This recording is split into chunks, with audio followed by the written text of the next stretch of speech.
জুলাই অভ্যুত্থানে আহতদের সহায়তায় ২০ লাখ ইউরো দেবে ইউরোপীয় ইউনিয়ন।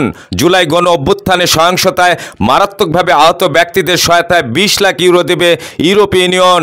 ঢাকা, চট্টগ্রাম, খুলনা, রংপুর ও রাজশাহী বিভাগে প্রকল্পটি বাস্তবায়ন করা হবে। বুধবার ১৯ মার্চ চালু হওয়া ইউরোপীয় ইউনিয়নের প্রকল্পটি বাংলাদেশ রেড ক্রিসেন্ট সোসাইটির মাধ্যমে বাস্তবায়ন করা হবে। এতে ৮,০০০ ব্যক্তিকে সহায়তা দিতে কাজ করবে বাংলাদেশ সরকার।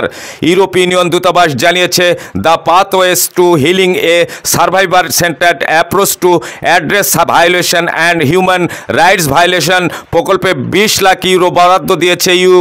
২০২৬ সালের আগস্টের আগ পর্যন্ত প্রকল্পটি বাস্তবায়ন করা হবে। তবে বাংলাদেশ সরকার ও ইউরোপীয় ইউনিয়ন যতদিন এ প্রয়োজনীয়তা অনুভব করবে ততদিন তা অব্যাহত থাকবে। ইউ দূতাবাস আরও জানিয়েছে, জুলাই আগস্টের সহিংসতায় যারা আহত হয়েছে তাদের শারীরিক মানসিক উন্নতি ও সুস্থতার জন্য এ প্রকল্প নেওয়া হয়েছে। পাশাপাশি তাদের সামাজিক সংহতি জোরদার ও অর্থনৈতিক স্থিতিশীলতা আনতে এ অর্থ খরচ করা হবে।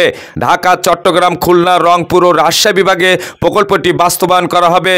আরও জানানো হয়, লক্ষ্য বাস্তবায়নে তাদের পুনর্বাসন ও চিকিৎসা সেবা দেওয়া হবে।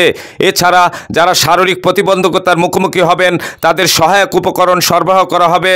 আহত ব্যক্তিদের ওষুধজাত পণ্য, অগ্রাধিকার ভিত্তিতে মানসিক স্বাস্থ্যসেবা ও কাউন্সিলিং নিশ্চিত করা হবে।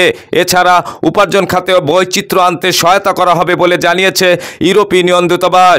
ইউরোপীয় ইউনিয়ন দূতাবাস আরও জানিয়েছে, গত বছরের অভ্যুত্থানে আহত ছাত্র, শ্রমিক, সাংবাদিক ও তাদের পরিবারসহ অন্যদের এই সহায়তা দেওয়া হবে। সরকার ও অন্যান্য অংশীদারের সহায়তায় প্রকল্পের মেয়াদ শেষ হওয়ার পরও এটি অব্যাহত রাখার বিষয়টিও নিশ্চিত করা হচ্ছে।